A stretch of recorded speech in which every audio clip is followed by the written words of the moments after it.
жасында мән бермей сен де мені сағынасың ба қарғайып дәл мендей қылығыңды тәтті шырындай көңіліңді таңның шығындай жылуыңды күннің нұрындай сағындым қатты сағындым.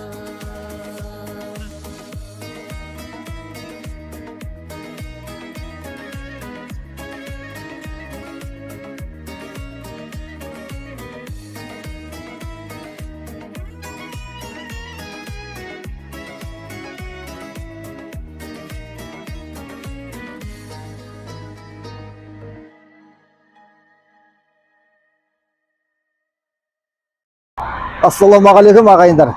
Ағайындар таныстыру жалғастырып жатырмыз. Құдай қаласа бүгін келіп отырған жеріміз Түркістан облысы Сарыағаш ауданы Қабыланбек елді мекені. Тек қана ағайындар емес, сонымен қатар Қабыланбек елді мекенінде таныстыратын боламыз. Бірге болыңыздар. Бүгін енді тағы бір үлкен семьяға келіп отырмыз. Біздің осы ауылдағы қария, мағыз, жеңшем, Мәрән жеңшем деп кеткен. Жеңшем неге шын атыңыз қандай?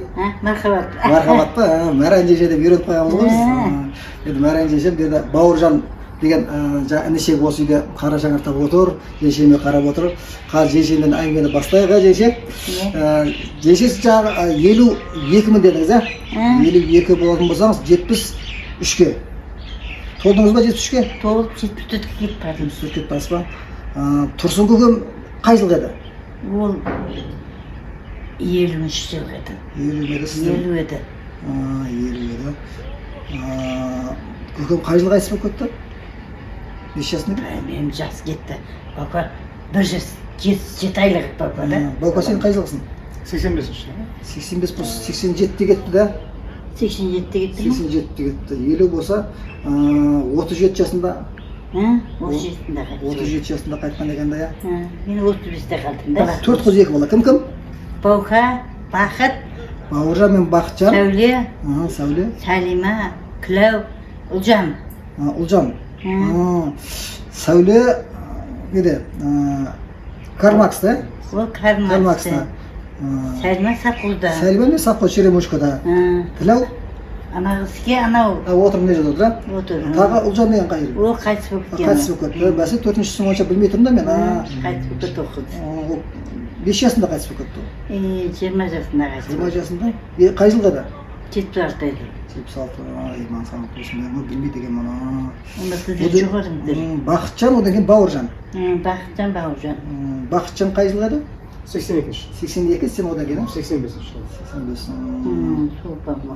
Қазір 3 қыз, 2 ұлдың біреу кетті, Бақытжан марқұм болып кетті, бір бала бар. Бір бала 3 қыз қалды. Бір бала 3 қыз қалды, Құдай қаласа, Алла өмір берсін. Көкем ерте кеткен екен да, Ерте кетіп қалды. осылар жетілдіру оңай болған жоқ десейші бәрін енді. Жетілдіру оңай болған жоқ. Ана там бітпей қалған балам ол. Жатандар ма? Мана танда жоқ еді. Ана там бітпей қалған. Полды төбе жабылды. Бәрін өзіңіз істедіңіз ба? Мен жылап отқанда баққа емшегін деміп отқан еді. Ой, жешем. Жас қалған ғой мен. 1 жас 7 ай болатын болса... 7 айлықта қалған баба. 1 жасқа жетпейтін кезден ба? 1 жасқа жетпейді ол кезде. Ой, бұл 7 айлық болсын. Сондай еді. Мен жылап отсам емшегін деміп отқан еді. Сондай бала еді. Жас қалды. Төркініңіз өзіңіз қайыр? Бадамда ғой? Бадамда. Балықшылар. Балықшылар. Кеп тұра ма? Кеп тұрады бишалар. Мейлі жақсы. Әйді көшеға топияға кетсе кіре кетеді. Жақсы. Білем ғой төркін тайым. Келе кетеді бәрі. Бауыржан сен қай жылғын дедің? 85-ші жыл. 85-ші жыл. Жақсы. Жұмыс не болып жатыр? Жұмыс жақсы. Жұмыс болып жатыр ма? Зұмбой, стоматолог. Стоматолог. Жақсы. Мамандық Мен уже қайтып ашты ғой. жұмыс болды. Жақсы. Жақсы болыпты ғой. Ана үйге жанын ашып жатсың ба? Ашық болған ма? Дұрыс. Келін қайырың қыз еді? Ол Шымкент жақ. Шымкент жақ ма? Жаңа талап. Төркінде ма қазір? Жақсы. Бір бала, бір қыз ба? Бір бала, бір қыз. Кімдер ол балалар, қыздар? Балам Сабыржан. Сабыржан үлкен ол, жа? Үлкен бала. Қыздың аты? Айған. Ол нешеге? 1-ші класста. 1-ші класс па? Жақсы. Жақсы, Алла өмірін берсін, арқасында өсе берсін. Неберелер өсе берсін жеңше. Енді қызық, қуанышты сол неберелерден шеберлерді көріңіздер. Сіздердің енді жасыңызда оңай жас емес, қиыншылықты көрдіңіздер. Енді ағайындар таныстырып жүрміз, бір-біріне көрсін деп жатырмыз. Осы бір-бірімен танымай кетіп жатыр біраз ағайындар. Сол үшін осы нәрсені қолға алып жатырмыз енді. Ағайынға айтатын сәлемдемеңіз бар ма? Ертең көреді. Телевизордан көреді. Телевизордан көреді бақа. Не айтам оларға? Мейлі, аман есен болып жүре берсін. Бастарынан, қорашығаларын көтіп, Құдай бірлігімізге көз тигізсін айналайын. Осылардың арқасында жүре берейік. Ағайындар жаман емес біздің ағайындар. Жақсы. Үйімшілігі жақсы. Кеп тұрады, барлық. Кеп тұрады бәрі. Араласып тұрады. Жақсы. Рахмет. Көбіне бәріне. Бауыржан өзінде ағайынға айтатын сәлемдерің бар ма? Ағайындар танымайтын ағайындарын таныса берейік. Көбейе берейік, Құдай қаласа. Барлығымыз араласайық, мықты болып. Көбейіп қалды ғой ағайындар, Көп ағайыны ынтымағы арта берсін, Құдай қаласа. Ынтымағы арта берсін. Жастар өссін, ағайынмен араласыңдар, жақсылап, о жақтағы, бұл жақтағы деген сияқты. Қазір жеңше білесіз ғой, барсаң келеді. Көрінсең келеді. Болмаса үйде отырсақ ешкім келмейді. Іздемейді. Сол үшін жаңағы бару керек. Жақсы, онда аман болыңыздар. Ел аузына жеткен аңыз бойынша Ұлы Жібек жолымен келе жатқан керуен бірде кілт тоқтауға мәжбүр болады. Жолаушылар Сарыағаштың маңайында Ну қамысының ішінде адам жегіш қабылан пайда болыпты дегенді естіп, әбігерге түскен еді. Сол кезде Бек есімді бір жігіт шығып, әлгі жыртқышты өлтіруге өзінің әзір екендігін білдіреді. Жұрттың азулы аңға текке жем болайын демесең райынан қайтсаңшы дегендерге қарамастан қаруын сайлап қамысының ішіне кіріп кетеді. Содан жігіт көп алсын ма, аз алсын ма кім білсін, бір уақытта жер жаһанды тітіргендіре қабыланның ышқына гүрілдеген дауыс естіледі. Соның артынша үсті басы қанға боялған Бек қайтып оралады. Сол күннен бастап Қабыланды өлтірген Бектің құрметі дәл осы аймақ Қабыланбек деп аталып кеткен екен дейді. Анығын бір Алла біледі. Дәл сол оқиғаға байланысты елді мекеннің ортасында мына бір ескерткіш орнатылған, Қабыланмен айқасып жатқан Бек есімді жігіт. Бала жеңше өзіңізден бастайық енді. Оразбек көкемен де марқұм болып кетті. Қай жылы өмірден өтті? 21 сентябрьде. 50 жылға да? Иә, 50 жыл. Сіз 54-тің дедіңіз, Мен 54-тің. 54-тің. Жешемнің есімі Әлия жешеміз. Қай жерден қызсыз? Біз өз Дарбаза деген жерде өскенбіз. Балалық шағымыз сояқта өткен, кейін біз 10 бітірген кейін Өзбекстанға көшіп кеттік. Сол жақта жүріп, Ташкентке оқуға түстік, әйтеуір сол Ташкентте жүріп, кейін жаңа тұрмыста Орекеңе келді. 77 жылы түстім ғой, келін болып. Дарбаза ма? Иә, Сапқоз Дарбазаның қызымы ғой, осы сөйде өскенбіз. Жаңа тұрмысқа шыққанбыз әйтеуір. Бұл неш қыз? 2 ұл, 1 қызым бар, Құдай берген.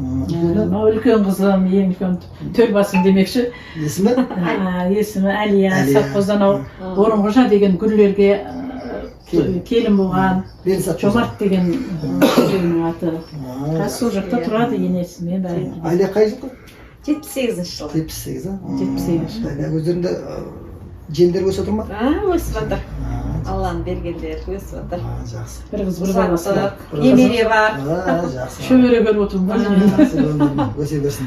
Одан кейінгі балам Ақыл. Ақыл. Қай жылда? Ақыл 83 жыл. 83 ба?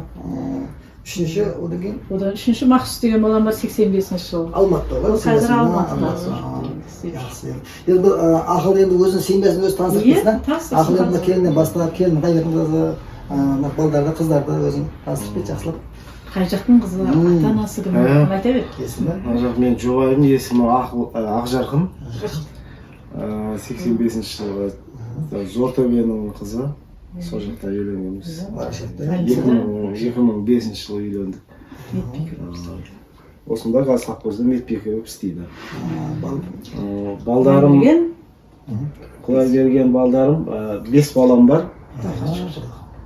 5 балам, үлкені қыз, ол қызым Шымкентте қалып жұмыста. Одан кейін Көкшезім. Одан кейін балам бар, Абу Нұрасыл аты. биыл бітірді. Биыл мектепті бітірді. Грантқа түсті. Грантқа түсті. Қайда түсті? Қуанып отырмыз әзір. Тоғызыншы Қуанышып отырмыз. Түсті. Грантқа түсті, грантқа. Одан кейін Одан кейін қызымыз Одан кейінгі қызым Айдана. Атасының қызы Айдана. атасының Иә, мектепте оқып жатыр. 10-ға өтті ма? 9-ды бітірді. 9-ды бітірді. Одан кейінгі мына ұлым аты Нұрмұхаммед. Неше жыл? Бұл не жыл? 2015 жыл. Үшті бітірді ма? бастауыш Одан кейін кенже қызымыз Айша. Айша. Бұл бірінші класты бітірді. Бірді бітірді ма? Бірінші класс. Қай мектепте? Екеуі де жауапты мектепте. Үшеуі де ғой. Үшеуде ма? Кішкентай бітір.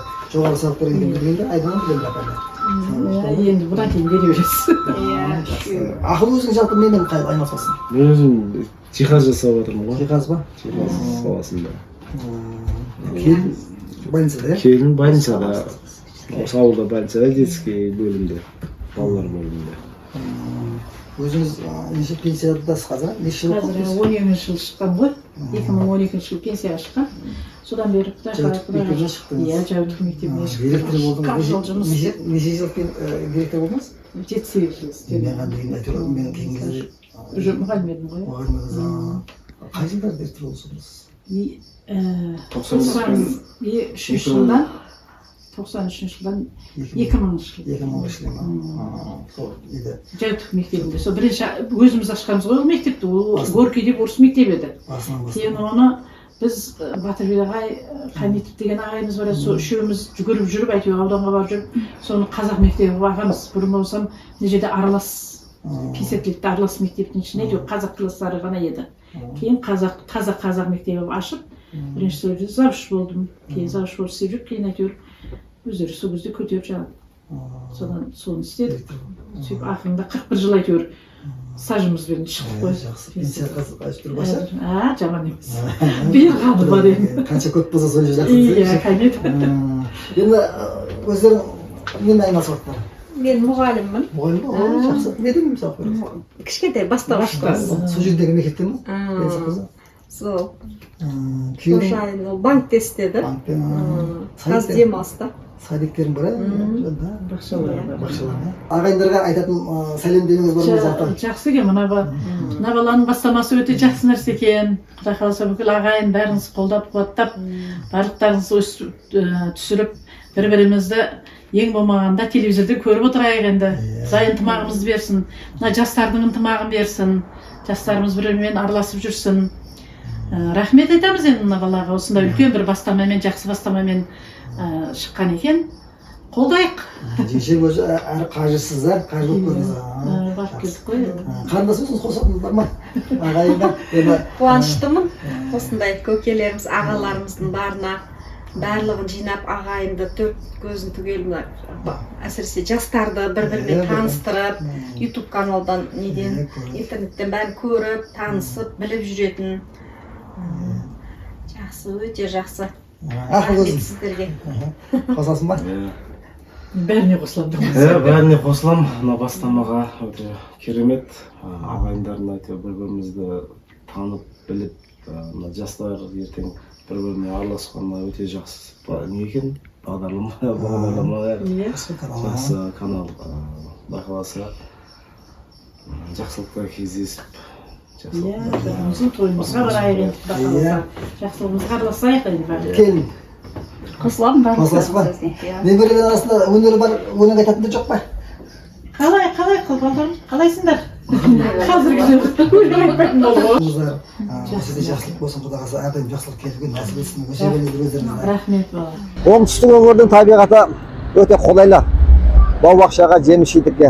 19 ғасырдың соңы, 20 ғасырдың басында дәл осы өңірге орыстың шаруалары қоныстана бастайды. 20 ғасырдың басында дәл осы Қапланбек елді мекенінің орнын орыстың помещигі Иванов сатып алған болатын. Дәл сол Ивановтың басқаруымен осы жерде жеміс-жидек, бау-бақша өсіріле бастайды. Дегенмен де 1918-20 жылдары кеңес үкіметі орнағаннан кейін Ивановтардан бұл өңірді тәркілейді.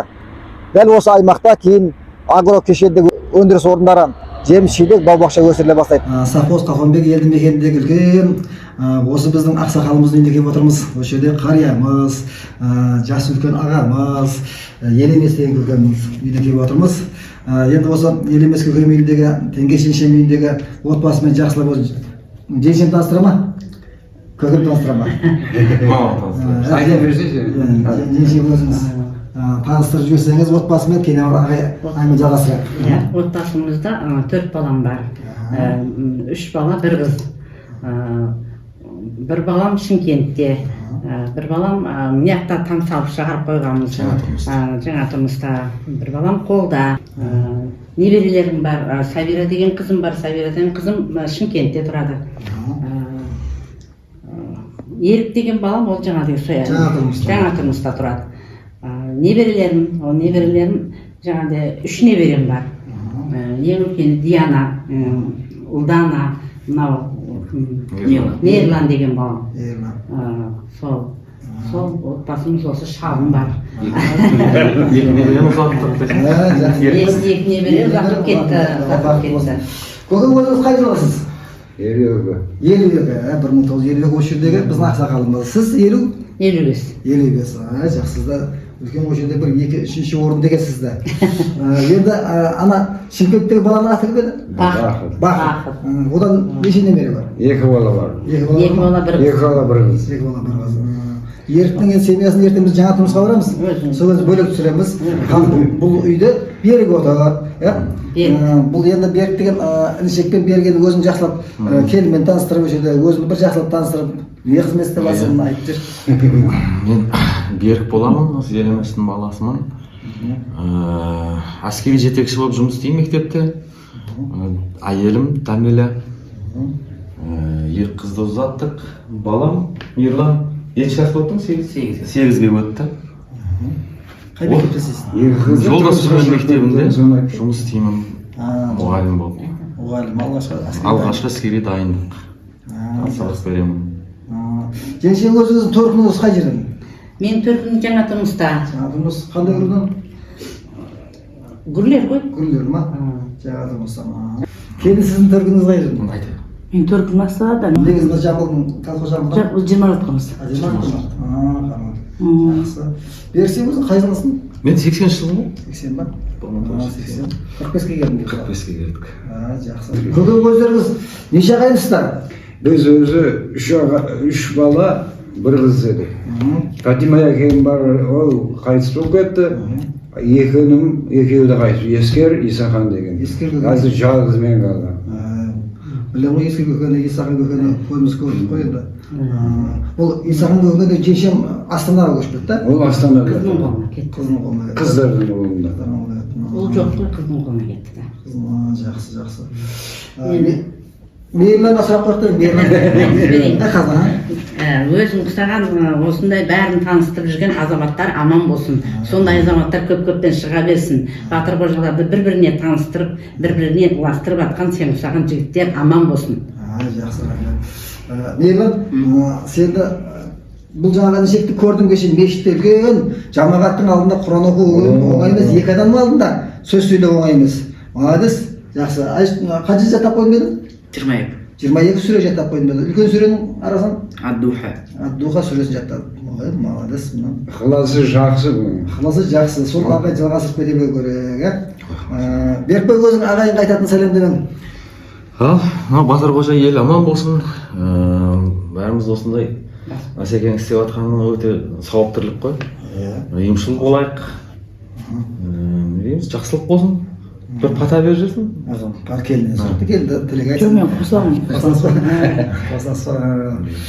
Onda kelinin biraz malas olma жүрген Алла дертіне шипа берсін, жазылып берсін, бала шағасына ие берсін, берген шекпен. Осы үйде жақсылық той болсын, немере шөберелердің қызық қуанышына көп болып жүре беріңіздер көке. Арамызда біздің ақсақалдың үлкен жаңа бата көп қария болып жүріңіздер. Сіздер де жаңағы бізге жол көрсетіп, сіздер ғой бізге, сіздердің саяларыңызда біз ағаларымыз жүреміз. Сізді алға қойып қойып. Аман болыңыздар. Енді ағайын ауызбіршілігі артай берсін. أعوذ بالله من الشيطان الرجيم بسم الله الرحمن الرحيم والضحى والليل إذا سجى ما ودعك ربك وما قلى وللآخرة خير لك من الأولى ولسوف يعطيك ربك فترضى ألم يجدك يتيما فآوى ووجدك ضالا فهدى ووجدك عائلا فأغنى فأما اليتيم فلا تقهر وأما السائل فلا تنحر وأما بنعمة ربك فحدث. Al okranlarımız demetken arvahtırlıp cebesін. Осы ауызбіршілігіміз, деніміз сау, еліміз тыныш.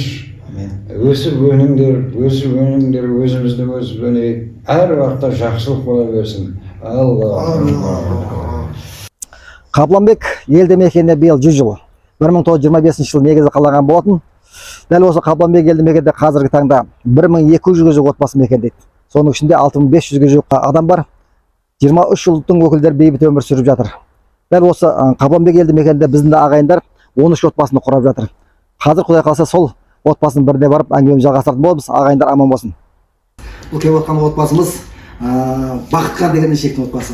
Бақытқан десе көп адам танымай қайтар. Бақабай десе де, Бақабай деп қояды.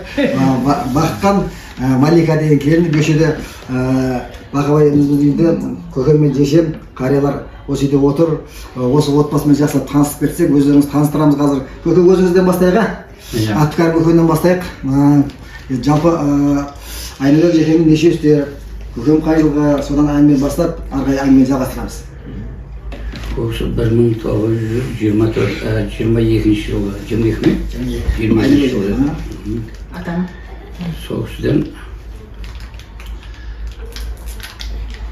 бір бала, бір қыз, Дүйсенбек пен Ырысқал.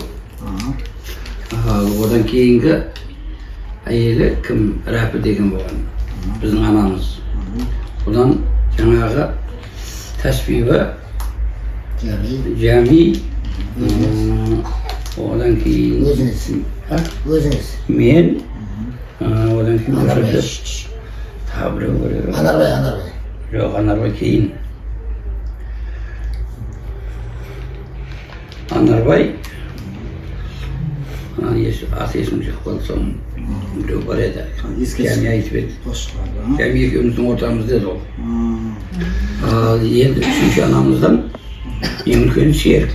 Одан кейін Сейіткәрім. Жоқ, Мейманған. Мейманған екен ғой, иә. Ол қайтыс болып кетті ол.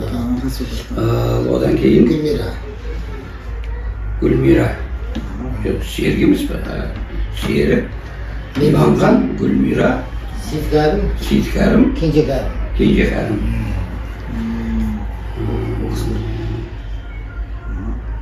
Осылар. Айнабек жекемден сонда осылай тарлата. Дүйсенбек жекем Қоштоғайда, да? Иә, Қоштоғайда. Осқаспы Жәмилеке Қоштоғайда, да? Қоштоғайда. Басқамына Киевте. Басқамына Киевте. Сол Киев. Өзіңіз қай жылғысыз? Мен 1954. 54 па? Жеңшеммен танысып па деген жеңшеммен. Жеңшемнің есімі? Қалдығыз. Төркініңіз? Төркінім Қарақалпақ. Алғидың қызымын. Бірімізді арасында. Қай жылғысыз? 54. 53-пін. Көкеммен жасыңыз та? Мен нем үлкен ғой? Айыңыз ба? Енді мына екеуіңізден көке, жекшем екеуіңізден өрбіқан ұрпақтарда өздеріңіз айтып бересіздер ма? Ретімен басынан бастап, енді жаңағы үлкені Ақбайдан бастап. Бақытқан. Қай жылға? 1977. Одан кейін Елмира. 78 бі? Қожатоғайда олар? 78, иә. Одан кейін Майра. 81. Ортадағы қыз кім еді? Гүлжира бір қыз бар еді. Ол 79 еді. 79 еді. Правильно келіншегі. Ол қайтыс болып кетті. Одан кейін Майра. Айран да кам. 81. Иә, одан кейін мынау Қанжира. Баққали бар ғой. Баққали бар ғой? Ортада Баққали бар, содан кейін Қанжира. Баққали. Баққали, Қанзира. Қанжира. Қанзира неде Белудомда я? Белудомда. Баққали енді Сарыағашта ғой. Баққали семьясына бөлек барамыз. Отбасын жеке-жеке түсіреміз. Енді осы отбасы негізі Баққаның, інісішектің отбасы ғой. Бақыбай деп қоямыз енді. Бақыбай енді келіннен бастап өзінің отбасын өзің таныстыр енді. Ассалаумағалейкум, ағайын туысқан бауырлар. Қалайсыздар, жағдай денсаулықтар отбасылар аман ба? Міне біздің отбасымыз, әкем, әпкелерім, анам Қалдықыз, келіндеріңіз. Осы отбасы бір дастархан басын бас қосып отырып жатырмыз. Мен өзім әпкелерім олы Бақытқан. Әкемнен ең тұңғыш баласымын. Мен үлкен балам Бағлан 2004 жылға. Ол жаңа жұмысқа байланысты, жұмыс мәселесі бойынша, шаруасы бойынша Шымкентте. Екінші қызым Аязан, ол тұрмыста Ақтауда. Үшінші балам Мейіржан, Арыстанбап колледжде 2009 жылға. Колледжде мамандығы? Мамандығы IT. Төртінші аяулым қызым 9 класста оқиды. Жаутик мектебінің түлегі. Одан кейінгі Нұрислам. Ол да Жаутик мектебінде оқиды, 1-ші сыныпта. Ең кішкентай қызымыз Сезім. Ол Самғау балабақшасында. Жасы 4,5 жаста. Айтпақшы, аяулымнан кейін бір бала болған. Қайыржан деген бала болды. Ол шетінеп қалды, иә. Шетінеп қалды. Келіндеріңіз есімі Малика. Малика келінден өзіңіз тұрғыңыз қай жерде соны? Мен Маликамын. Әкем аты Тешебай. Айымхан, анам Киевтің қызымын. Төрелерден. Барлан өзіммен жетеуіміз балым бар. Жақсы. Алла өмірін бәсін көсе берсін көрген. Еше осы немерелердің қызық қуанышына көп болып жүре беріңіз десеңіз. Еліміз мынау ынтымағымыз нығайсын, ұрпағымыз көбейсін. Барлық уақытта үбірлі-шүбірлі болып өсіп-өніп аман есен жүре берейік та. Амин. Жайылған дастархан постоянно осы ағайын жекжат қуанышқа жайылсын. Жекжат қосып жүресіз ба? Ертең көреді. Барлықтарыңыз, семьяларыңыз әрдайым шаттыққа толы болсын. Дендеріңіз сау болсын. Артта кеп атқан ұрпақтар жаңағы апаларын көріп, мынау атам, мынау анам деп Құда қаласа сүйініп жүре берсін. Барлықтарыңызға ұзақ өмір, денсаулық, тыныштық, аманшылық тілеймін. Көбейе беріңіздер. Жақсы. Бағбай шекерін арғай жағасырмыз. Ал деймін, ағайындарға жалпылама сәлемдеме. Қош көрдік ағайындар, ассалаумағалейкум. Осы ағайындық ынтымағымыз, бірлігіміз жоғалмасын. Жайылған дастархан әдем жақсылыққа, қызықшылыққа, тойларға жайыла берсін. Қайда көрсетті аманшылықта жолға білейік әсеге. Келін қозас па? Бережан не қыласың? Сабақ қалай болатын? Жақсы отыр ма? Жақсы оқылатсың ба? Айлы қозасың ба? Ағайын аман болсын Құда қаласа. Аман болыңыздар. Ниетіңізге рахмет. Осындай не жасап жатыр екенсіз. Алла разы болсын. Деніңіз сау. Дәу жігіт бола беріңіз. Алланың нұры жаусын. Жақсы болыңыз. Ал енді біздің кеп отырған жайымыз Қапланбек елді мекеніндегі шарап зауыты. Бұл өндіріс орнының көне тарихы бар. Сонау 1934 жылы негізі қаланған. Кеңес дәуірінің кезде бәріміз білеміз. Қапланбек шарап зауытының өнімдері бүкіл кеңес дәуірінде әйгілі болған болатын. Сонымен қатар 1950-60 жылдары бұл шарап зауытының өнімдері Венгрия, Югославия, ГДР сияқты халықаралық көрмелерге қатысып, 34 алтын, 4 күміс, 1 қола медальге ие болған болатын. Бұл өндіріс орны әлі күнге дейін жұмыс істеп тұр. Ал біз әңгімемізді келесі бір ағайынды жалғастыратын боламыз. Аман болыңыздар. Еркен деген бауырымызды келіп отырмыз. Еркен бауырымызды ар жағынан таныстыратын болсақ, Ескіргі көкем баласы. Жалпы Ескіргі көкем Бекшөре жекемнен тарайды. Бекшөре жекемден Фатима бір қыз әкеміз, одан кейін Елемес көке, Ескер көке, Исақан көке. Жалпы бір қыз 3 бала еді. Енді Елемес көкем бар, кеше ол үйді түсірдік. Енді Құдай қаласа осы Ескер көкемнің шаңырағына келіп отырмыз еркініне. Көкеміз өмірден өтіп кетті, жеңшеміз бар, Мейрамкүл жеңшеміз. Енді жеңше өзіңізден бастайық сөз бірінші. Жалпы Төркініңіз қай жерден қызысыз? Төркінім оңтүстік Қазақстан облысы. Ордабасы ауданы облысында, Ордабасы ауданы Қарабастау елді мекені. Қарабастау ма? Ескер көкем қай жылғы еді? 55 жылғы. Мен 58 жылғы. Жалпы жеңше енді араларыңыздан Ескер көкемден неше ұл, неше қыз, өзіңіз басынан бастап, үлкенден бастап бір айтып кетсеңіз, қыздардан үлкеннен? Иә, үлкен қызым Мардия, 85 жылғы. 85 ба? Қай жаққа тұрмысқа шыққан? Бадамға сол ауылға тұрмысқа Өзіңіздің Төркінге? Төркінге тұрмысқа шыққан. Одан кейін 87 жылғы Еркінім. Еркін? Одан кейін 89 жылға Әсиям. Әсия қайда шыққан? Алматыға шыққан. 90 жылғы Меруерт. Меруерт қайда шыққан? Еркеге шыққан. Еркеге шыққан. Одан кейін Балнұр. 99 жылғы Жалағашқа шыққан. Қызылорда облысы Жалағаш. Жалағашқа. Жалпы 4 қыз. Одан 4 қыз бір бала, иә? Мынау Еркінімнің жұбайы. Енді Еркін өзінің семьясын өзі таныстырады. Еркінге енді сөзді бұрамыз. Еркінбай енді Құдай қаласа айттым ғой, ағайынның ішіндегі салмағы бар, ағайынның ішіндегі үлкен абырой бар. Інішектің қатарында Құдай қаласа үлкенді сыйлап отыратын, кішіге ізет көрсететін інішектің қатарында. Осы Еркін енді өзің отбасын жасап таныстырып кетсең, келінден бастап араларында балдар қыздарға, иә? Мен өзім 1987 жылғымын. Осы оңтүстік Қазақстанда Сарыағаш ауданында туылғанмын. Қазіргі уақытында Қызылорда облысындамын. Сол жақта жұмысым сол жақта. Темірмен жұмыс істейміз. Қызылорда ма? Сол жақта тұрып жатырмын. Дауылға келіп кетемін. Мынау үлкен ұлым Айсұлтан. Қай жылы? Ол нешінші жылғы еді? 2019 жылғы үйінде туылған. Одан кейінгі Әзерия қызымыз. Әзерия, жақырап жүр. Неште, жасы? Жасы мұнда қазір 5-те ма? 4-те. 4-те? 2021. ма? Келіннің есімі? Келіннің есімі Гүлнұр. Осы жердің? Негізі Сарыағаштікі тоже. Сарыағаштікі. Бірақ Қызылордада екеуміз де жұмыс істейміз. Қызылордада. Қызылорда болады. Құдай қаласа. Бухгалтер. Бухгалтерсіздер ма? Жақсы. Бір жерде ма жұмыстар? Екеуміз жұмысымыз бір жерде. Енді Алла өмірін берсін жеңше. Немерелердің Құдай қаласа осы немерелердің арасынан иманды, ибалы ұрпақтар өсе берсін Құдай қаласа.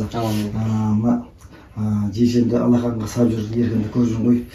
Алланы сыйла алдына барасың, ананы сыйла жұмақ табасың дейді. Халқыңды сыйла тарихта қаласың, ағайынды сыйла бағаңды аласың дейді. Осы 4 қасиет Еркінде бар. Жеңше аузында Алласы, қолында Құраны, жүрегінде иманы бар. Жеңшемді андасында көріп қойым, Аллахыңға сала ет, қыдыртып, тиктоктан, инстаграмдан, көлдің жағасында шоғылған суреттеріңізді көріп қойым жеңше. Рахмет осы балаға. Сонда қадірлеп күтіп жүрген өзіңізді. Халықтың алдында сыйы бар, ағайынның арасында салмағы бар. Осы інішекте болсын бар ағайын. Құдай қаласа осы ағайындар біріміз таныстырып жүрміз, өздеріңізді отбасыңызды кеп тұрмыз. Енді жеңше ағайынға айтатын сәлемдеріңіз болса, ертең көреді ағайындар, Батырқожа ағайындарға айтатын сәлеміңізді жолдап беріңіз. Не деп айтып сен бәріне амандық тілеймін, бәріне отбасыларында аман болсын, Құдай қаласа жақсылық тойларда басымыз қосыла берсін, шаңырақтары аман болсын, немерелері көбейе берсін, Құдай қаласа ұл қыздарымыз аман болып, солардың тойларында Құдай қаласа жақсылықтарында бас қосайық.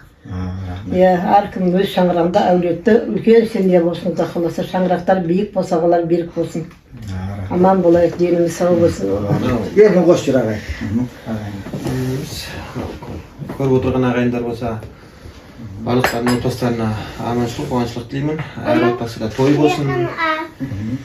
Тойларда жолыға берейік, араласып біз естіп тұра берейік. Кейін қосасыз ба? Қосасыз ба Еркінге? Қосасыз ба? Жақсы онда.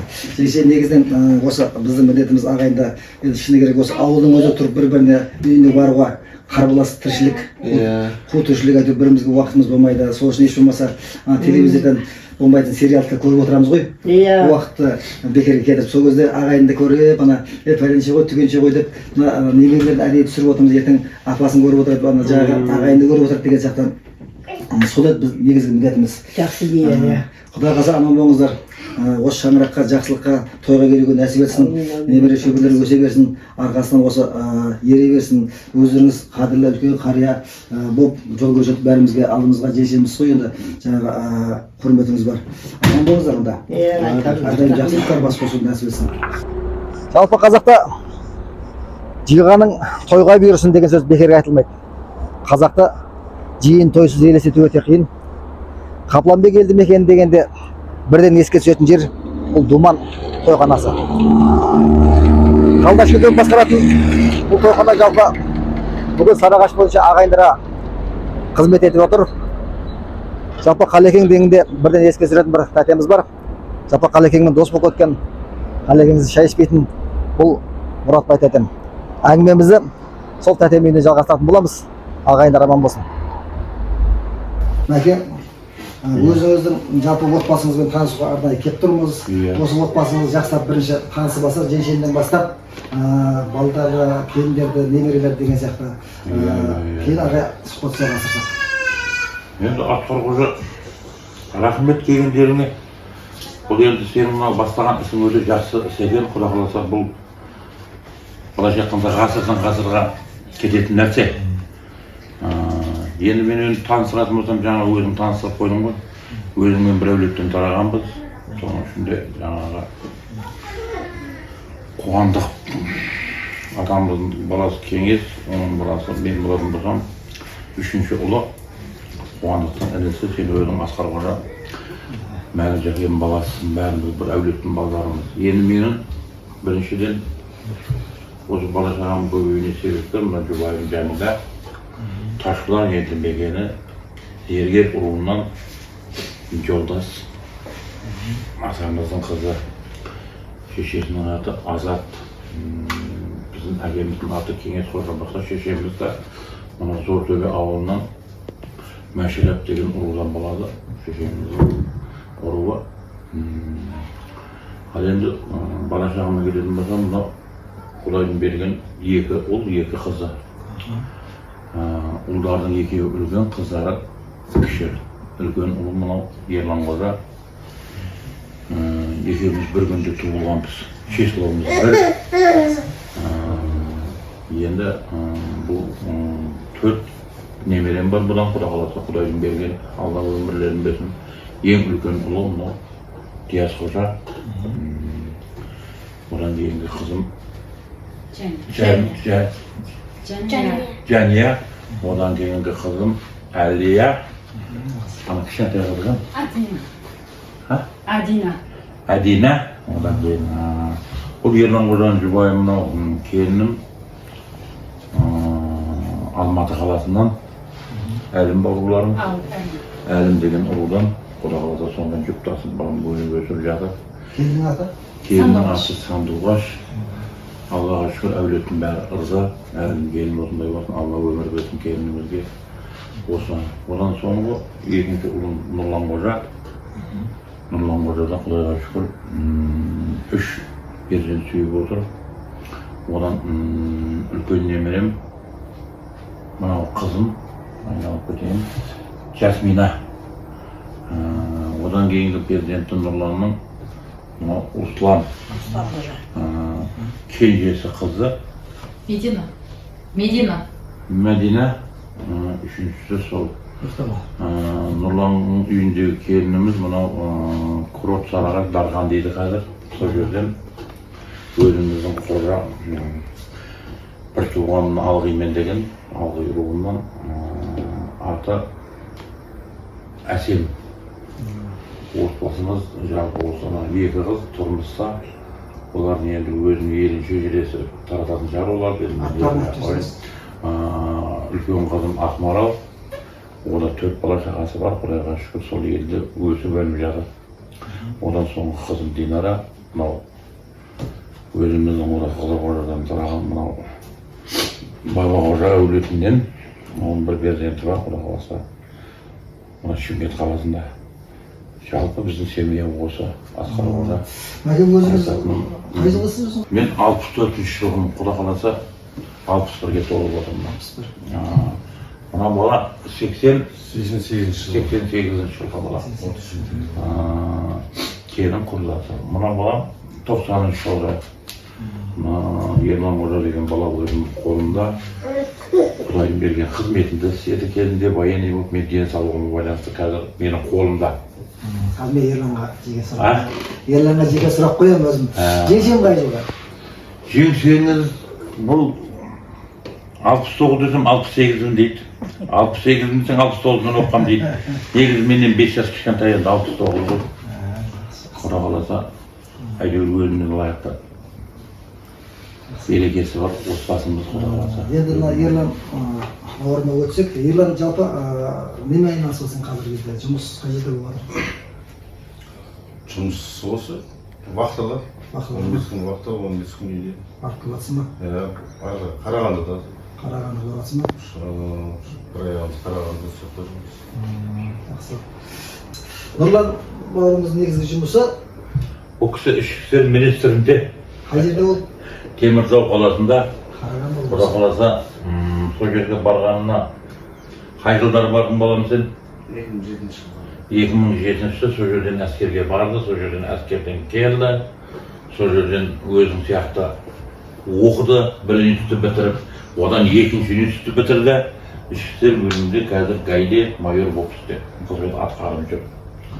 Оның үйінде келінді, орта бөлімді, ода медсестра. Қашан солай дами берейік.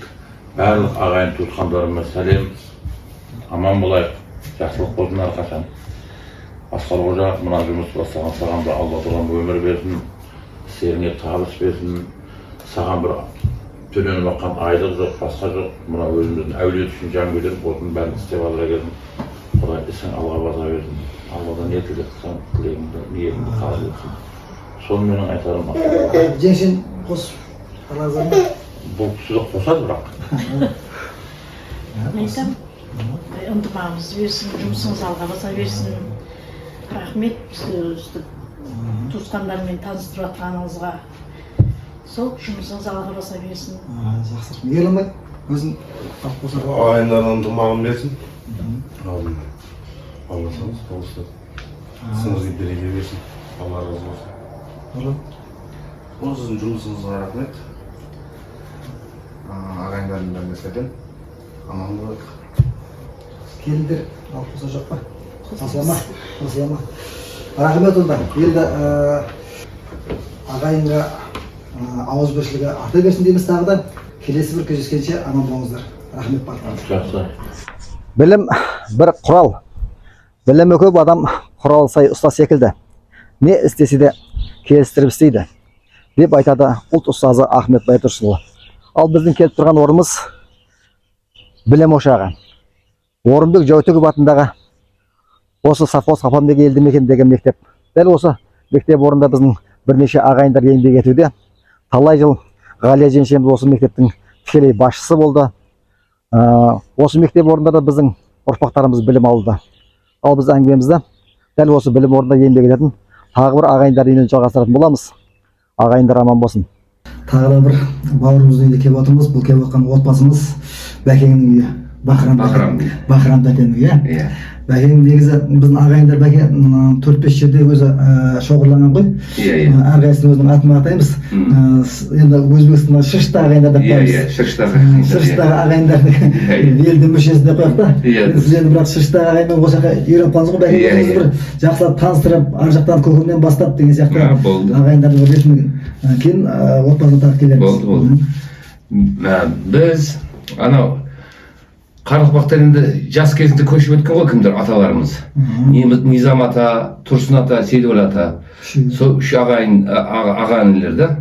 Солардың Тұрсын атаның небересімін мен. Ортаншысының. Олар біздің әкелеріміз үш ағайынды жаңағы Ахмет, Аппақ, Арып деген. Нешестер? Аппақ өкілін? Аппақтан біз үшеуміз, бір қыз, екі ұл. Бір қыз, екі ұл. Мен есім Бахрам, мені інім 70-ші жылғы Акрам. Енді Акрам таниды көбісі. Қарақұлықты жүрді ғой, о Диларам. О қайерде әпше? О Шыршықта, 80 атады, сол жерде. Сояқта ма? Иә, сол жерде қара шаңырақты қалған. Жақсы, өзіңіз қай жылғысыз? Мен 67-ші жылғым. 67-сіз ба? Мен 68-де жүршім бізді. Жоқ, мен 68 жеңшен. Мен 67-ші жылғым. Өзіңіз не жұмыссыз қыласыз? Мен, не дейді анау? Шырақшы деп айтады ма? Электрик. Электрик пен. Осы халыққа қызмет білесің ғой, теплицаларға қараймын, светтеріне, тойханаларды монтаж істейді. Берді бәкең өзі қатты асығып отыр жұмысқа. Қалған себебі отбасымен таныстыруды жеңшем жалғастырады. Жеңше енді бала шағамен бәкеңмен араңызда неше ұл, неше қыз, өз басынан бастап, үлкеннен бастап таныстырып кетсеңіз. Иә. Саламатсыздар ма ағайындар, қалайсыздар, жағдайларыңыз жақсы ма, отбасы бәрі аман ба, неберлеріңіз өсіп жатыр ма? Біздер 91-ші жылы жаңағы шаңырақ құрдық, жаңағы Өзбекстанға тұрмысқа шықтым. 92-ші жылы ең үлкен тұңғышымыз Шахноза деген қызымыз бар. Ол қызымыз Шалдар әулетіне тұрмысқа шығып, қазір Құдайға шүкір өсіп өніп 5 бала шағасы бар. Одан кейін Асан, Үсен, егіздер 96 жылы июнь айында сол Шыршықта, жаңа Өзбекстанда туылды. Асан Шымкентте тұрады, оның жаңағы несі, отбасы келінім болады, әсем. Өзіміздің мектепте, өзімнің оқушымыз. Құдайға шүкір, Асан мен әсемнің 3 перзенті бар.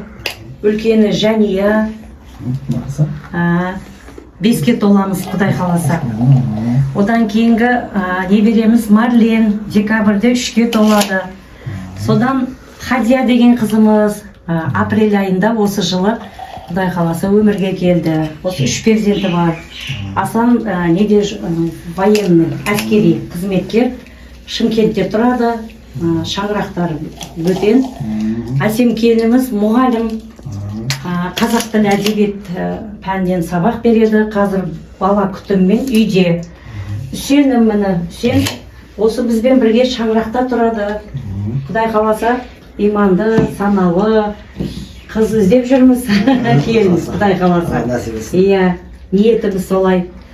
Одан кейін ең кенжеміз жаңағы Ақниет, ол 11-ші сыныпта оқиды мектепте. Құдай қаласа. Сабаққа дайындалып жатыр, репетиторство дейді, ұбт-ға әйтеуір.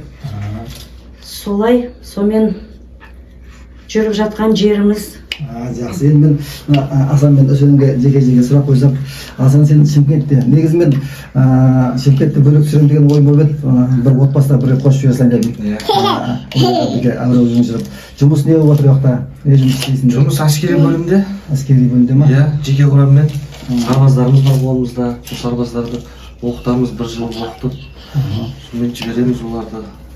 Шымкентте үй қай жерде? Тұран елде. Тұран елде ма? Әсем, сен мамандығың? Қазақ тілі әдебиеті. Қазақ тілі әдебиеті, қазақ тілі әдебиеті. Қай мектепте жұмыс істейсің? Күмісайда спортқа деген жұмыс істеймін, қазіргі уақытта. Жақсы, стаж болып жатыр. Жақсы. Ағайын қайтадан сәлемдеңіз бар ма? Ағайындар көреді бұны. Елбасым сау болсын, көкелер, ағалар, інілер дегендей, бабалар, елбасым сау болсын, бірікшілігіміз жоғалмасын, тойларға, нелерге араласып, Құдай қаласа, мына жерлерге араласып жүреміз ғой, өзің білесің. Аман болайық, көбей берейік, Құдай қаласа. Әр уақытта тілектеспіз, тілеушіміз барлығымыз бір-бірімізге. Қай жерде болса да барлықтарының үйлерінде дастархандары тек қана жақсылыққа жайылсын, өсіріп отырған ұл қыздарының неберлерінің рахатын көрсін дейміз, жұмыстары алға жүре берсін дейміз. Әр уақытта біз тілеушіміз. Өзіңіз төркініңіз қай жерде? Мен өзім төркінім неден болады? 13 жыл бар ғой, 13 жылда Қожауыл. Сол жерде Абай Құнанбаев мектебі, сол жерде бітірдім, оқуды.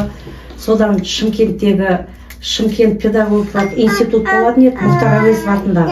Соны бітірдім. Содан Өзбекстанға жаңағы тұрмысқа шығып, қайтып өзіміздің елге қайтып келдік 99 жылы. Содан осы Жәутіков мектебінде орыс тілі пәні мұғалімі болып жұмыс жасаймын. Бірге істейміз. Бірге істейміз, қайныммен бірге. Жақсы. Ағайынға айтатыным, ағайындар әрқашан аман болсын, отбасыларыңыз аман болсын, табыстарыңыз берекелі болсын, Құдай қаласа аман болыңыздар, қай жерде болсаңыздар да. Жақсы. Жалғыздар Батыр қожа ағайындарыңыз аман болсын. Әрқашан жақсылықта жолға берейік бәріміз де. Жүздесіп, Батыр қожа ағайын екенімізді білдіріп, бәріміз бір-бірімізге сырласып, ақылдасып, демекші, жиындарда жиналып жүре берейік. Жиын тойға барып, жиын тойға, Құдай қаласа, иә. Біздің келіп отқан жеріміз Қабыланбек елді мекеніндегі орталық аурухана. Бұл аурухананың да көне тарихы бар. Сонау кеңес дәуірінен бастап жұмыс істеп жатыр. Дәл осы ауруханада көптеген адамдар емделіп, демалып, өздеріне ем іздеп жатыр. Ал енді бұл ауруханада келгендегі мақсатымыз ағайындардың арасында дәл осы ауруханада еңбек ететін де бауырларымыз бар, ағайындарымыз. Солардың үйіне барып қазір әңгімемізді жалғастыратын боламыз. Ағайындар аман болсын. Қабыланбектегі тағы бір бауырымыз үйіне келіп отырмыз. Бүгін келіп жатқан үйіміз Марат Құлыбайдың бауырымыздың үйі. Өкілдері жеңешеміз бар. Негізі Марат Құлыбай бауырымыз күресудің басы құрбан ауруы былтыр өмірге өтіп кетті. Жыласа өткенде бердік. Орында бар оңалар деген жақасы осы жерге келіп отқан ауруы Марат Қожа. Енді жеңешемнен бастайық дейді. Жеңешемнің аты Раушан. Өсе өзіңіз бір жақсылап таныстырып, балдармен таныстырып, келінмен таныстырып жүрді.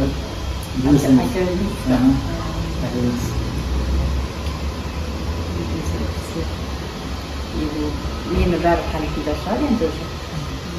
Жолдасын педагог өтіп кетті. Енді 3 қыздан кейін балам, Марат Қожа деген балам, Нақтақасында келінім, Жансая аты. Аман жоқ болсын, рахмет, қайным деп айтып өшерге бәрін әке таныстырып, неғып жүр. Осындай қайындар көп бола берсін, білікті. Құрғанмен негізі жеңге бір класс оқысыр, Жоқ, бір класс оқысыр. 9-андай бір класс. Сыныптас. Құрғанмен қай жыл бас қосқыздар өзіңіз? 88-де. 88-де үйінің бесігін. Үйде қазір 3 қыз? 3 қыз, 1 бала. Қыздар үлкені Үлкені 91 жылғы Сақылбейінде тұрмыста. 4-5 баласы бар. Екіншісі 94. Балжан аты. Кейіппен, төрелерде. Онда 2-3 баласы бар. Кейінгісі Ұлжан деген қызым бар, жаңа тұрмыста. Жағымызда ақ қыз балдарында. Онда 2 ұл 1 қызы бар. Одан кейінгі балам мұны Марат Қожа. Қай жылғы? 2002. 2002.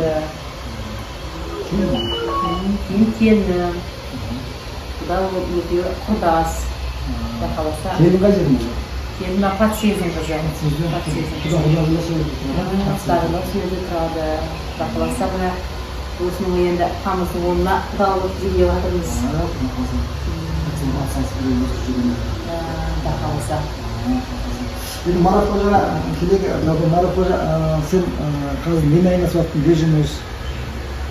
Медицина саласы бойынша Сарыағаш ауданының орталық ауруханасында жарақаттар бөлімінде медбрактик. Болды ма? 1 жылға жақындап қалды. 1 жылға больницаның ішінде 1 жылға жақындап қалды. 4 ай болды, жарақат бөліміне ауысқанда оңайдың оталау, операционныйда, реанимацияда жұмыс жасау. Енді сол тыңғылықты жұмысы жарақатта неғылды да. Папасы неған кезде осыны неғып кетті, балам, сен неғымағын, диплом бар деп аузына салған екен, шынына келген кезде да. Екі күн бойы сол неғылы, сен бар, басқа жұмыс емес, осы диплом бойынша таза жұмысында істе деген тапалса мен істеп кетті. Мұнда рахмет, балама да рахмет, сол айтып кеткен әкесі де өсетін орындап жүр. Жақсы мағанасы. Маратты естіп атырмыз, жақсы мағанасы сөйді ауруханаға түскен ағайындар біразда айтып ойбай сөйді бауырымыз бар деп жаңағы шауып алдына шығып жәрдем беріп жатыр деді сөйді жаңағы Енді жақсы маған сол жұмысқа тұрған келінді мамандығы қандай? Келін мамандығы педучилище бітірген, енді универді тапасы енді диплом алады. Мұғалімдік па? Мұғалімдік. Бастауыштан мұғалім, жақсы. Тапасы енді диплом алады деп отырмыз. Құда қаласа сізден жолдарыңыз қуат деп отырмыз енді. Әдемеген дұрыс. Құда қаласа мұғалімді жақсы жұмыс қой. Құда қаласа соның жемісін жесін деп оның өсіден өсін балдар. Рахмет. Осыда кішкентай рахмет енді қызық қуанышына көп жүрегеріміз өсін қариян болып көшелерде құрыдың бүгін ғой ағайыншыл ынтымаққа бауырымыз деп арамыздан сөйлеп қалды. Қайынлерім барлығы атсалысып мыңда бір рахмет. Көпшілік болған қандай жақсы екен. Рахмет барлықтарыңызға да. Жақсылықтарыңызды арасайық.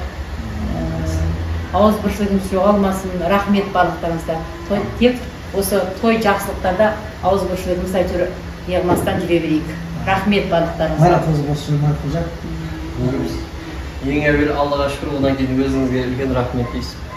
Ағайын туыстың санауымызға басқа уже бәрін айтып таныстырып, білістіріп, бетен көрген жерде бір-бірімізді танимыз. Барлықтағы отбасыларыңызға аманшылық, денделеріңізге саулық, ауырмаңыздар, деті балалардың шипасын берсін, барша ауырлықтарыңызды жеңілдік берсін Алла Тағала. Тек жақсылық қуаныш болсын, қызметте болып жүре берейік, қолымыз көбірек болады. Келін қосып бердің бар ма? Қосыласқан?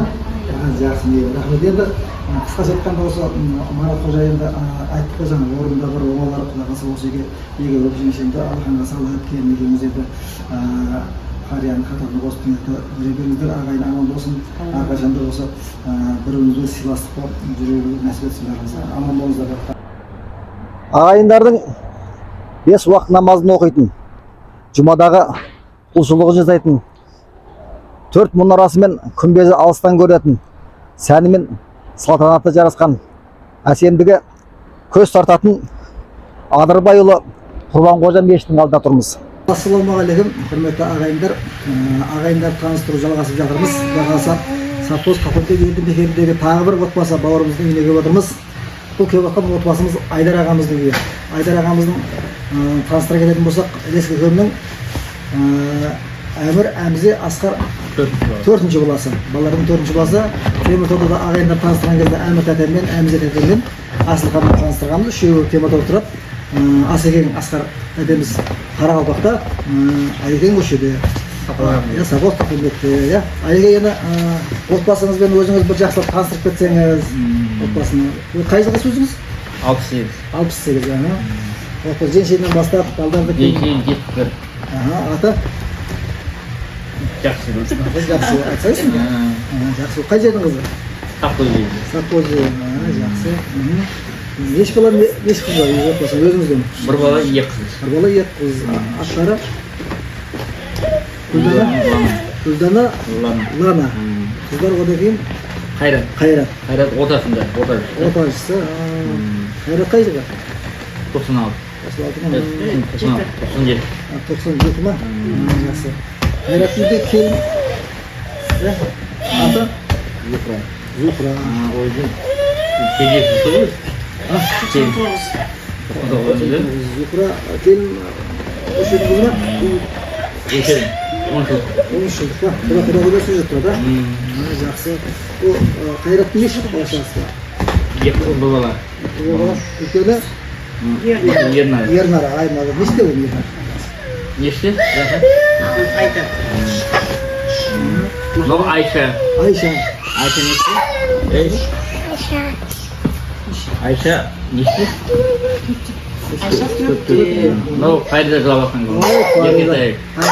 2-де ме? 2-де. Әнші болды еді ма? Әнші болды. Әнші болды.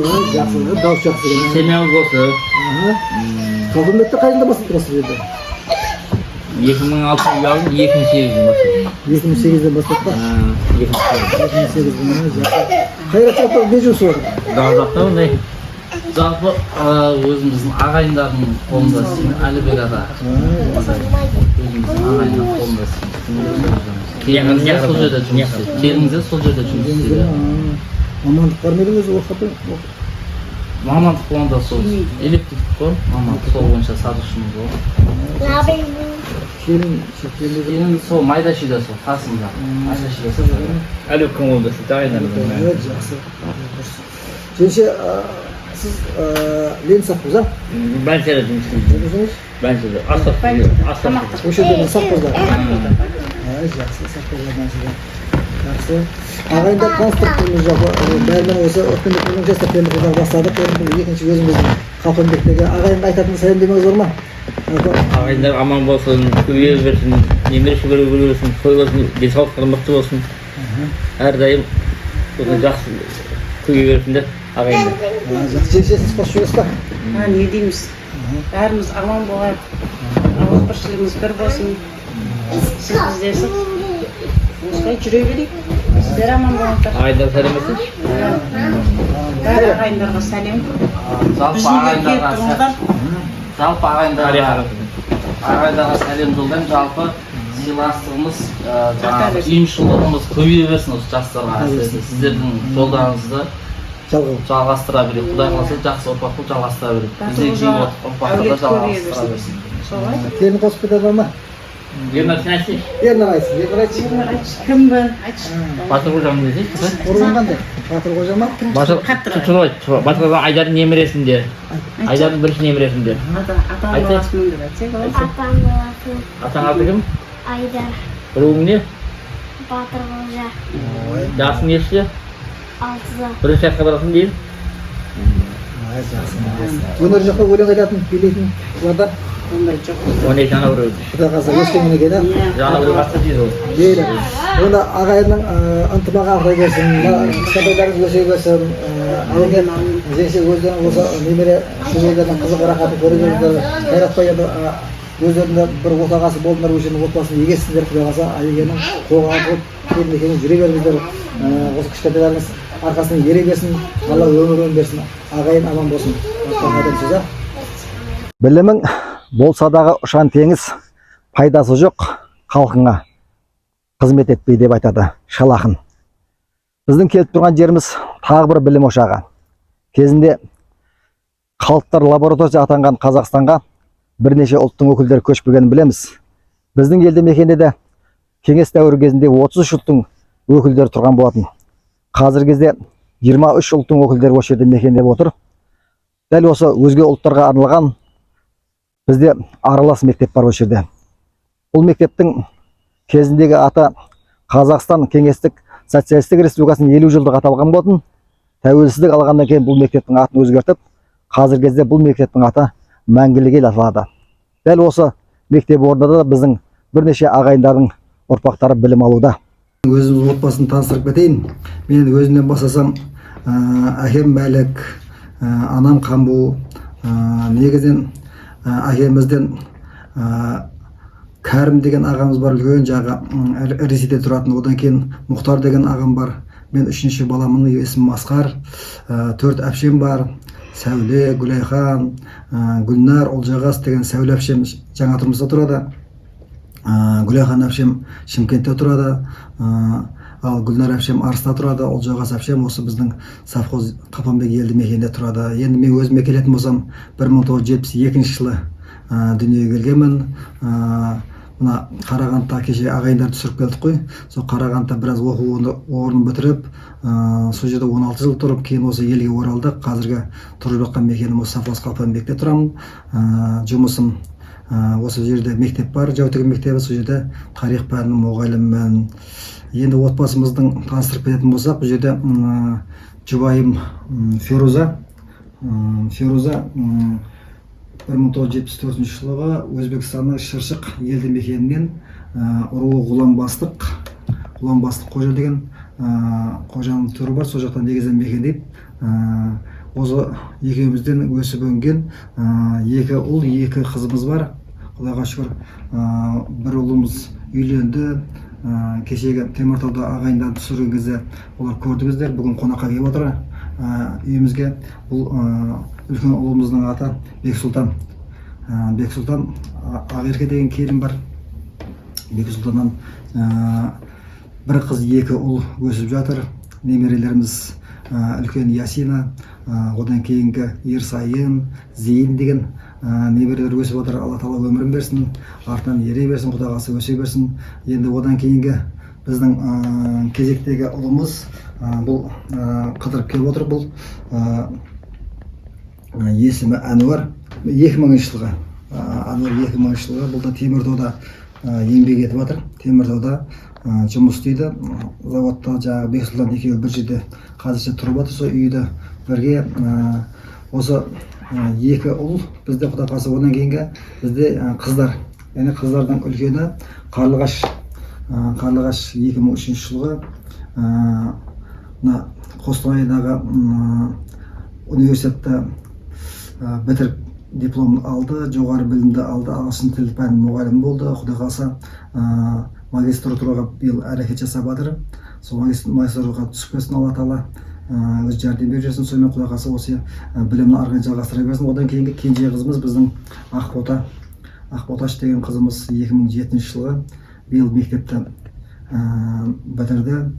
Енді Құдай қаласа жоғары оқу орнына түсуге дайындалып жатыр. Біздің қысқаша осы отбасымыз осындай. Енді осы совхозда тұрып жатқанымызда 2005-тен бері 20 жылдай болып қапты. Оның алдында Теміртауда өмір сүрдік.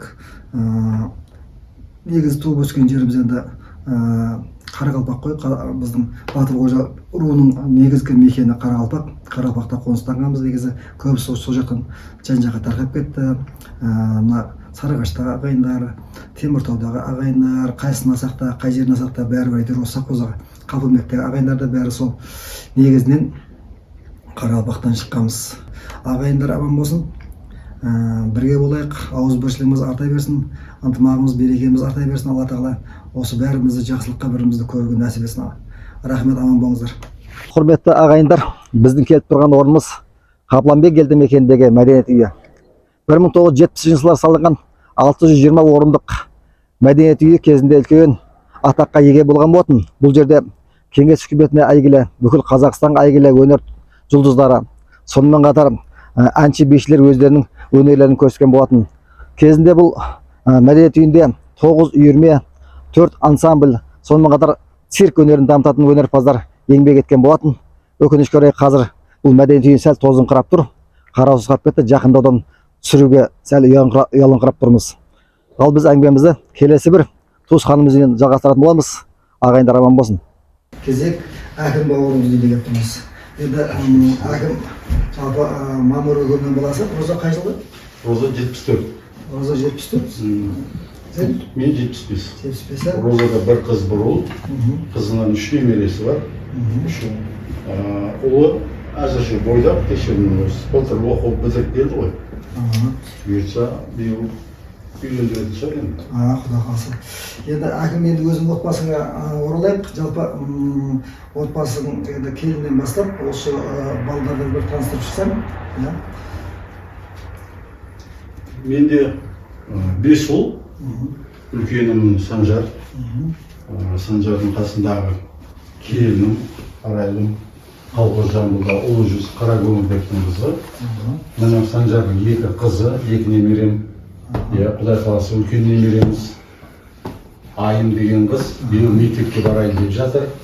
Екіншісі өзіңіз көріп отқанда еркелеп Рамина деген қыз бақшада, балабақшада.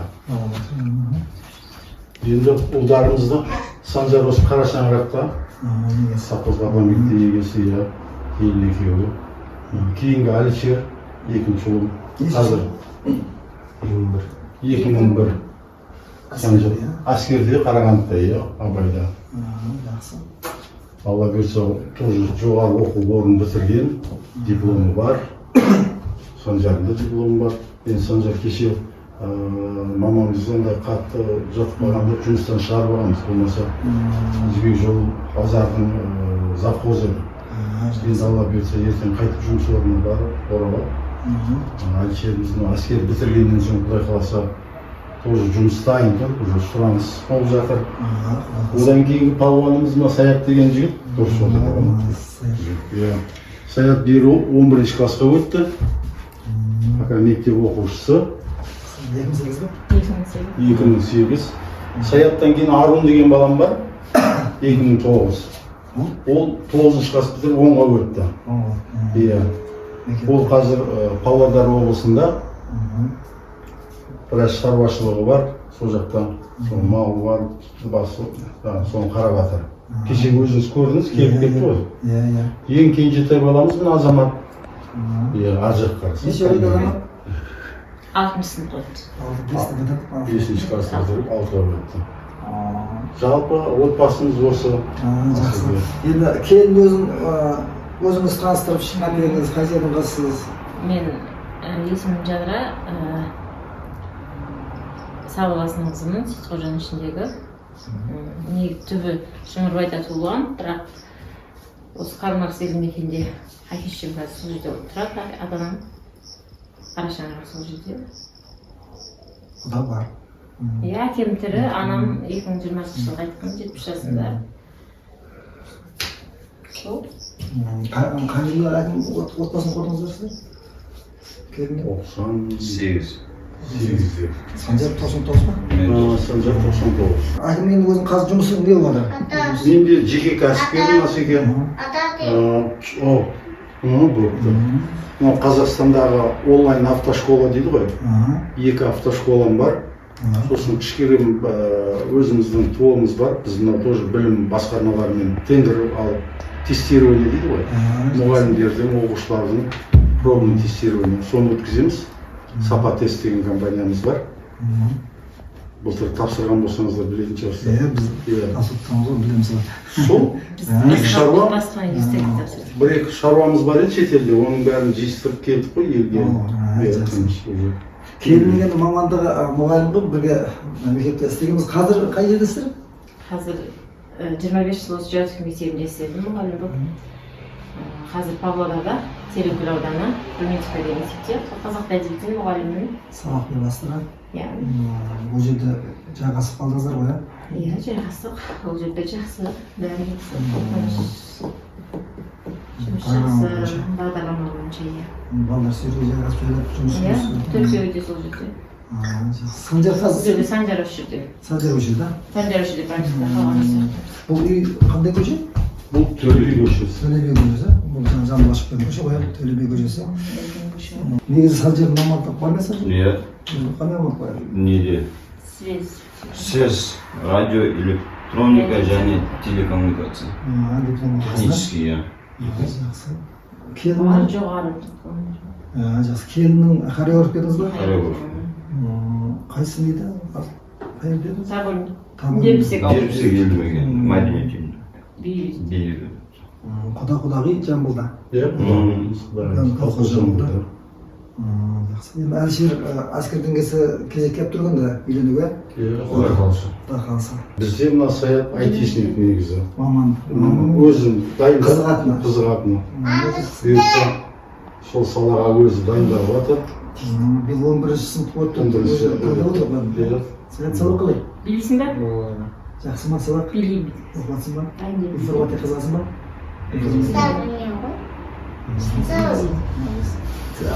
Әсерсен Қарағандыға қай келесің? Қарағандыда Абай дейтін қаланың жанында сол жерде жұмыс істеп жатыр. Қайда қайсың? Ұлттығы. Жақсы, мағада соған жұмыс табар ғой. Азамат сабақ жақсы? Жақсы. Жақсы ма? Азамат бір орыс тілден қалған бәрі. Ал қоса жоқ па ағайынға сәлем? Ал мынау құрметті ағайындар, Асқар бүгін осындай бір қолға алып іс жүргізіп жатыр екен. Иә, кеше Ерінбей бүткіл сіздің бағдарламаңызды басынан аяғына дейін көрдім. Теміртаудағы. Өте керемет түсіріпсіз. Ағайындардың бәріне жалынды сәлем. Алла әйтеуір ынтымағымызды ажыратпасын. Сіз іздесіп араласа берейік. Батыр қожалар ұрпағы көбейе берсін. Иә. Группада бар бәрі, чатқа, иә? Группада бар, бізде анау 2 группа бар. Екеуінде де барлығымыз бармыз. Барлықтарыңызға үлкен рахмет. Кешеден ақсақалдарымыздан жастарымызға дейін бәрі қызметте жүр. Сондай бір бірлігіміз жарасып, ажырамай, сондай үлкендеріміз басшы болып, өзімізден кейінгілер әйтеуір қолғанат болып өсе берейік. Жақсы, кейін өзіңіз қосатын бар ма ағайынға? Ағайынға енді барлықта есігіміз ашық. Араласа өте балдар ел ғой. Араласа берсін. Санжар. Барлықтарыңызға жалынды сәлем, менің ағайындар.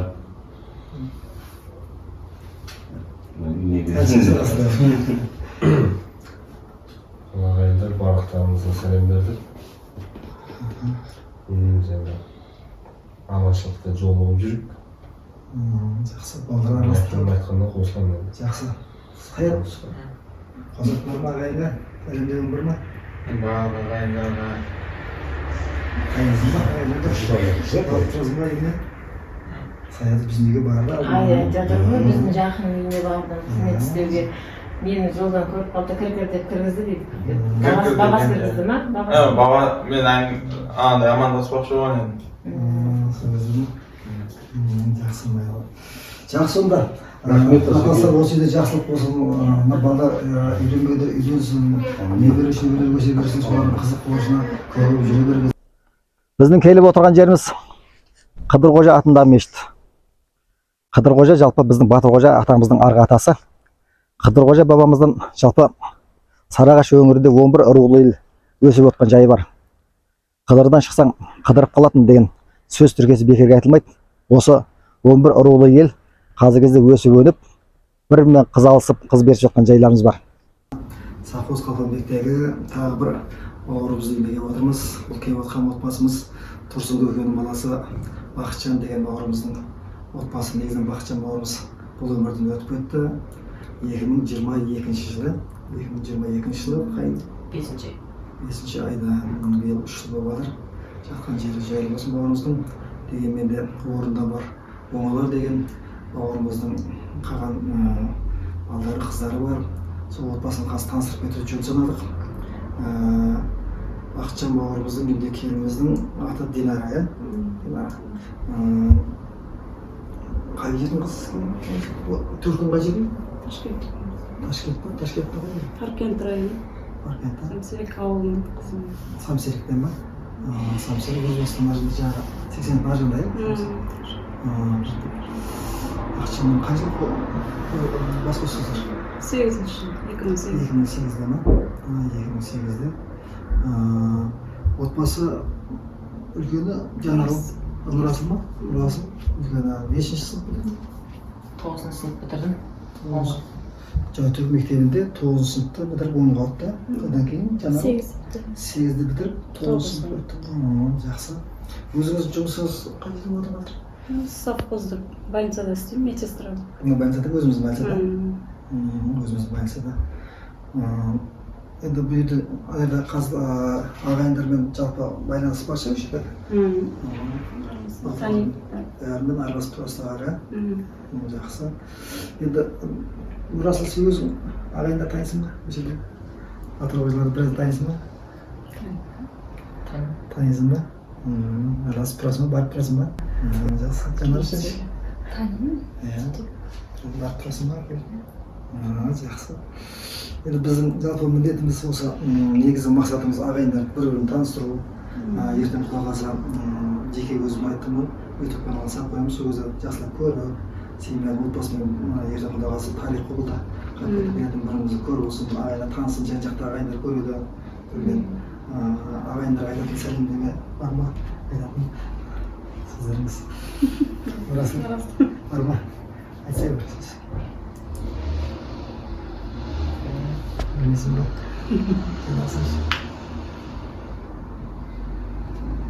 Жоқ па? Жақсы, жақсы па, иә? Өнер, қандай өнер бар? Өлең айтасың ба? Білесің ба? Жанарда билейтін еді ғой? Алдындағы өлеңдерді билейтін көрген еді ғой? Мектепте, кішкентай кезінде білуші. Кішкентай кезінде. Жалпы, енді біздің осындай келудегі мақсатымыз осы еді.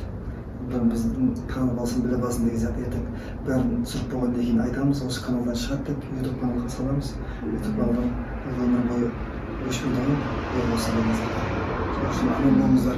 Құдай қаласа осы Нұрасыл үйленсін, осының тойында, қызықшылығында ағайындар қызмет қылсын, жаңағы Құдай қаласа жақсылап өзінің жаңағы армандары жетсін.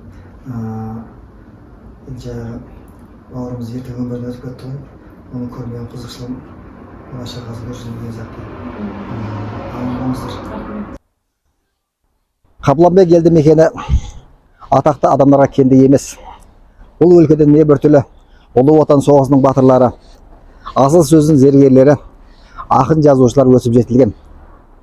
Жастарымыздың түрлі спорттың түрімен айналысу үшін жағдайдың бәрі жасалған. Біздің келіп тұрған жеріміз Қабыланбек спорттық кешені.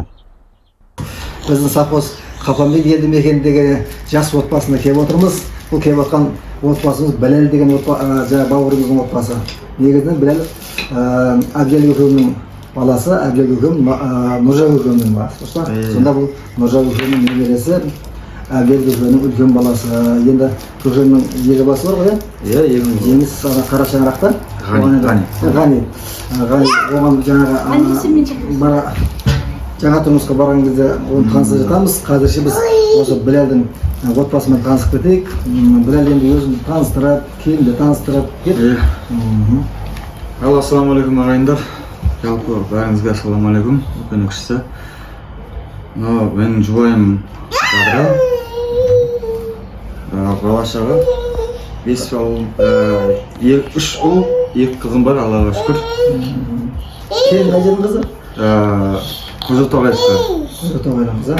Көзітоғайда ақ қыз балдары. Ақ қыз балдар ма? Жақсы. Өзің қай ұлсың? Мен 1987 жылғы. 87 жылғы?